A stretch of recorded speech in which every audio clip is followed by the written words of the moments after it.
this term's painting, I don't know whether we'll get two paintings done or if we'll just do one in our 6 weeks, but I wanted to start with this one.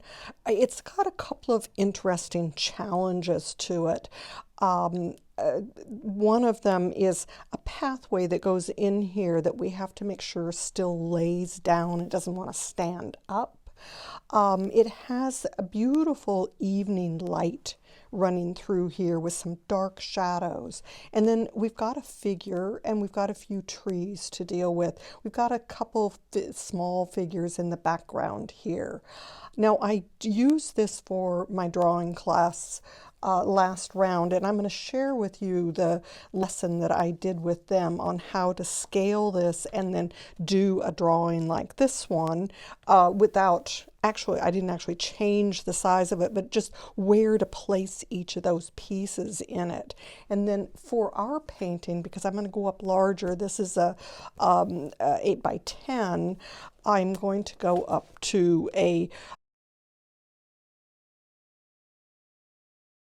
12 by 16, and so I'll have to redraw this into a larger size. But for right now, I'm not going to do that. What I want to do is to do a black and white value study of this. And so what I've done is I've marked out on a smaller piece of watercolor paper a few points that will show me where things are in this scaling to draw a little drawing here on my watercolor paper. So let's do that first. Let me get all of this out of the way. Bring this back down into here. And I believe you are going to be able to see all of this up above. Actually, I think if I do it this way, it's going to work even a little better. So now I have some pencils that are water soluble graphite, and for the black and white demo, I'm going to go ahead and use those. This is the first time I've really used them in the class, but they are interesting because I can draw with them and then I can come back in with water and sort of smoosh them around and make them into darker places and then maybe even add a little bit more to it. So I've made a mark on here which is equivalent to the center of my picture over here. And I want to double check something before we do anything else. I'm not sure I started this. I did start it, and yes, we can see it all here. Okay. Okay, so I have the center point right here. I've put in the horizon, which is just a little bit below this cross line that I'm showing right there. I'm going to have a figure that's going to be right in this area. I've got a palm tree that's going to come up somewhere in here, and I might pull the figure in that palm tree a little bit further apart. So what I wanted to establish first is this pathway. And this whole thing of, how do you get a pathway to sit down? Part of it is that whole perspective thing, and that the front of this pathway comes out and the pathway itself is right here. So it's this wide. It's a quarter of the bottom of the page is where that pathway comes out. And then as it goes back, it gets narrower and narrower so that we can't see all of it as it gets back in there. So let's go ahead and put that in. I'm going to start with the top of this pathway as it works its way back into here. So it's going to cross through here. I like to sort of find these little points. That's my center point. So this line comes in through here, and it is about a third of the way down. There's my other point, a third of the way down and in a little bit. So it's going to come down about that kind of an angle for that hill. And then at this point it turns, it's got a nice little small curve. My next point is below it. It's only halfway down that line. So it seems like it should turn more than this, but it doesn't. It only turns that much. And then it's going to come out over to here. So that's the bottom of the line, the pathway. The top of the pathway starts at my halfway point, which is right here. And by the time we hit, and I didn't get this point marked in here. By the time we hit this point, it is a little tiny bit above it. Oh, let's see, halfway, at this point right here. Yes. Let's get myself confused. That's on the other side of it. This one right here. It's a little bit above this. So it's going to come in through here. And I'm just going to make that a little bit of a broken line because we actually have a log that's going to come in there as well, that comes in and across actually this log. Let's just go ahead and put it in here. And it comes out, yeah, and across that. There's a stone here that may or may not be important. And then it's going to get smaller as it gets toward that end of it. We like to think it's exactly the same size because we know it probably is. But in perspective, the further away it gets from you, the smaller it is. Okay, so then this is going to come up. It's just a little bit inside of this, and it drops almost straight down at that point until we get to about where the figure is, which is half, maybe a quarter of the way up. So figure is going to come in right about in there. And now this line comes out and comes out just short of there. And then it turns and it comes where it almost touches this other line back in here. And then I can see it going a little more off into these bushes back in here.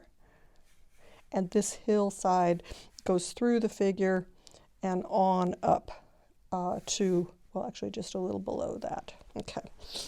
Now our figure is not as big as our distance between these 2 points. He stands on the roadway here and is just a little below. And then the gesture of that figure, this is another important thing when you're putting figures in, is where is the weight of that figure? I'm seeing him standing on this leg, the leg on his left, and then his right leg is lifted up and behind him without any weight on it. So there's a weight line or a gesture line that runs through his body down into the weight of that foot. And then this arm swings back, this arm swings forward, his head leans down just a little bit. So you see all of his shoulders and then the head in front of that. Okay, so get back into where we're going to put him. This is the bottom of him. That need to come down even just a little bit more. That's the top. His shoulders are just this hillside. His shoulders are just above that hillside. And another thing to notice too is that his head is almost, his shoulders run almost through that horizon line if we were to bring that horizon line across. So if the horizon line came across, there we are, we're running right through the shoulders. And the reason for that is that my eyesight line runs right about there on his shoulders. So as I'm looking toward the horizon, I see his shoulders at my eye line. Okay, now this is going to go back into this line here. This one shoulder drops down just a little bit. Arm goes forward, and then this is in front of it. This arm comes back here with just a little bit of a bend to it, not quite that far down, and then his shirt wraps across, pants come down, this leg, a little bit of a bend, and then you see the bottom of that foot. I can see a hand here just a little bit, and then the head.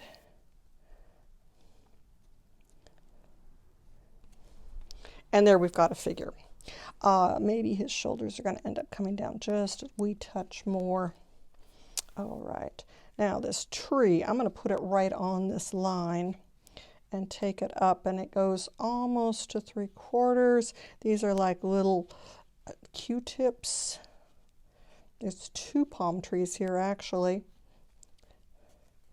And then the feeling of those as they come off of their splaying upwards, sideways, down, upwards, sideways, down. And then, so that's palm tree.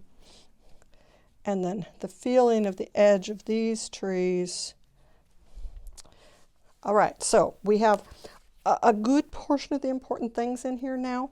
Now let's find the other side of this beach. And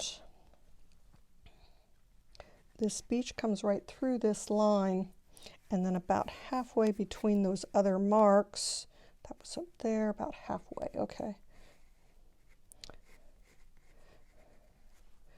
And then it comes out, here's my other mark right there, about halfway between here. And then this other side of this pathway comes out almost to this corner, this ice plant stuff that's going on here, and comes up and works its way up and along till it gets small and goes into the pathway somewhere there. And a little bit of ice plant. The pathway comes out. Okay.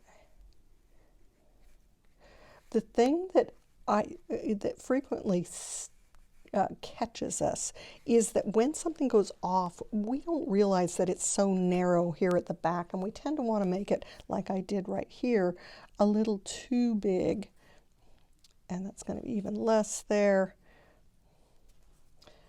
And then our figures off in the distance over here are like little triangles. They're going to overlap that shoreline just a wee bit.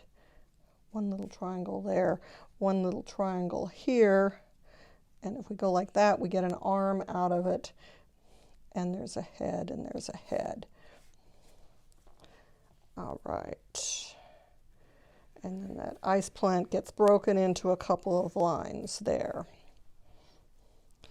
Okay, I think that's enough detail for me to be able to do this value study. Now, what I want to show is he's dark on this side, okay?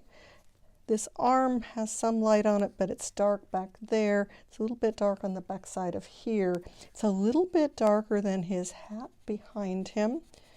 And although this isn't real dark back here, this is medium, it's mid-tone. There's some more dark right on the edge of this hill to make it stand out a little bit more. And down in here too, it's a little bit dark to make it stand out. And then the way the light is hitting it, this side of the pathway is in shadow, and it's going to be shadow across that pathway. And then it sort of works in around a few of these what do I want to say? A few of the, a few of the bushes or the plants that are there, the vegetation. It's going to be a little bit of a shadowing there. It's a little bit dark on the edge of this, but with some light things showing through. And then the ice plant here, we're going to have some dark that comes in. And these things all sort of point toward this figure, which is part of what makes this composition work nicely. So then this figure is dark right there, and then it's going to be dark underneath of him, dark along this side of this path. And the dark sort of gets wide, gets narrow, gets wide again. And then it's going to come out almost all the way across that path. And then his shadow runs out and across and up into here, showing some of the shape of that. And this is going to continue being dark all the way back into here. Then this log has a shadow that runs out and into there. And then it comes down under and joins it there. The log itself is dark on this side. And then this rock is all in this part of the log is all in shadow. But there's some darker places in here. And then this is shadow all down in here, all the way out into this corner. We've got shadow. And then as we ask ourselves, do we like what's here? Do we want to change anything? Is there anything that I would like to have different? That's just, and there's light then, sort of broken light up in here. Yeah, edges of that. Maybe this comes down into here just a little bit. And there's going to be some interesting things with, you know, stuff like, and I like that little break that's another log or something there. This is going to be mid-tone in here, dark back here for these trees. Although the blacks up forward here are going to be a little bit darker than these far trees, although they are pretty good silhouette back there. And that silhouette is going to help show that bridge. There's another little hill back here that's also going to help show that bridge. And then there's a dark space under the bridge right there. A couple little dark spaces. Okay, so now let's go ahead and try putting some water on this, and then we can come back in with more pencil if we need to darken things. So what I'm trying to show is how these diagonals that come in here help take our eye in and move around this pathway. These guys all sort of point toward our figure, and then this line takes us back over here, and then we're going to have this a little bit, not quite so light. It's going to be a little mid-tone back in there that will help sort of stop us and bring us back through again. And so this is a compositional element that is really quite interesting when you get diagonals working through a piece, and then you have some verticals to break it, you have some horizontals to break it. Okay, so let's go ahead and look at this with a little bit of water on it. Let's see how that's going to work. And then we can just say that this is sort of broken in here. He's dark on this side, but light on the other side. Not white, but light. But let's just make this mid-tone so he stands out.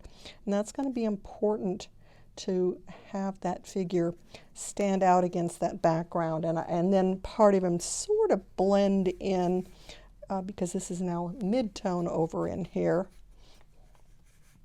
Mid-tone, and then this pathway, this is a hard line here, and that dark that works in through there, that dark that's going to come up right into there.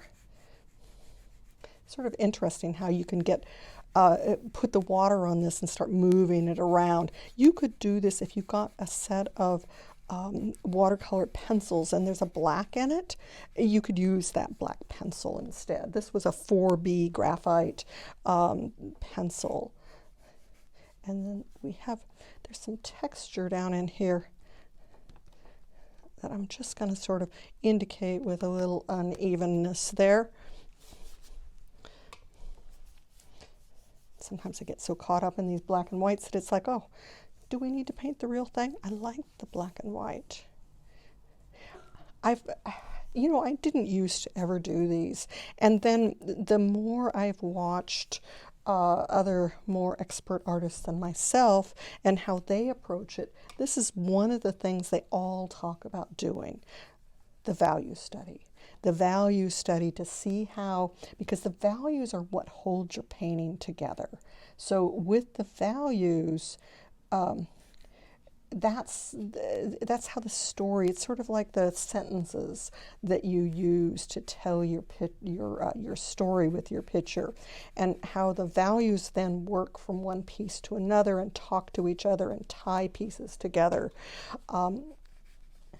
So it is a very important part of this.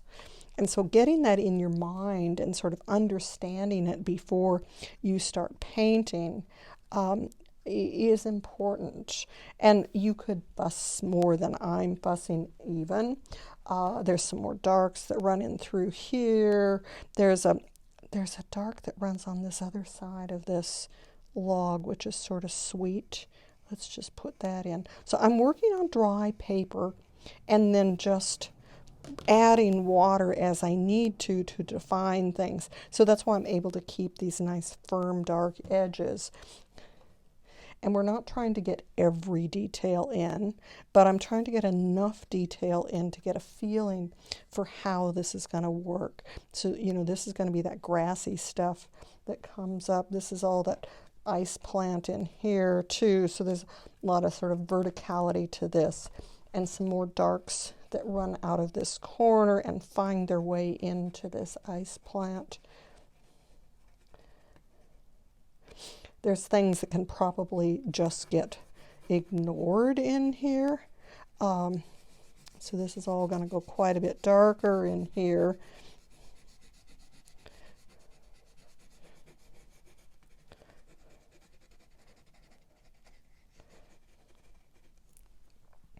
And then the edge of this, you know, has got some dark bits. And this water, let's see, this is dark up here. Let me just do this because then I can let that dry just a little bit before I come and do that mid-tone water, because I don't want these two to blend together right now. I want that to stand out. And this is going to find that bridge.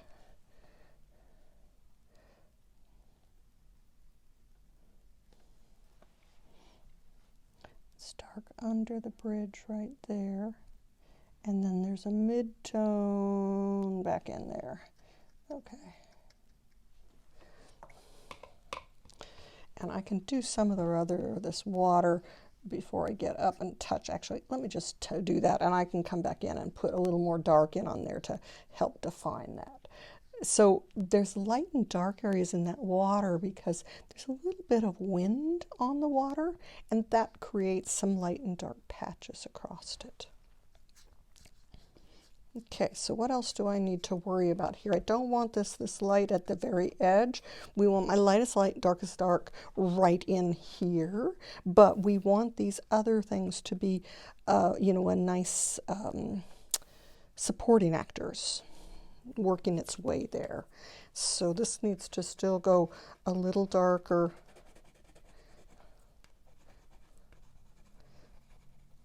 A little darker back in there. A little darker back in here.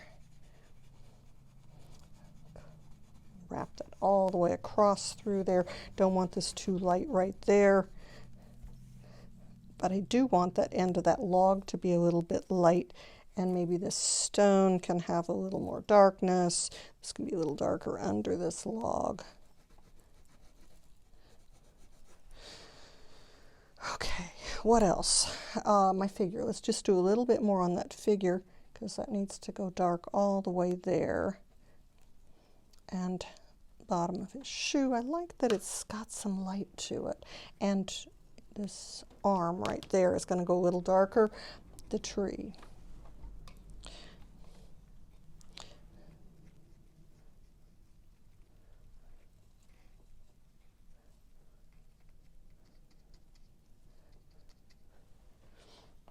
Okay,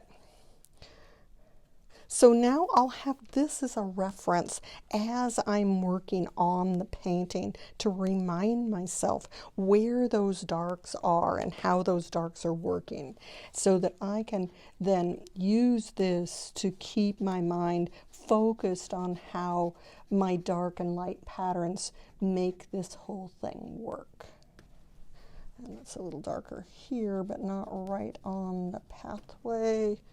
Yeah, I don't need to worry about that too much. This figure can be a little bit darker.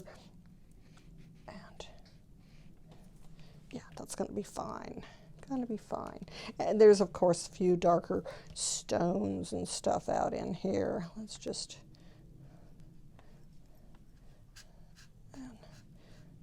do some dry brush to make that look like that bed of stones coming all the way up through here. And this is not quite so light in there because it's a little bit darker than that water back behind it.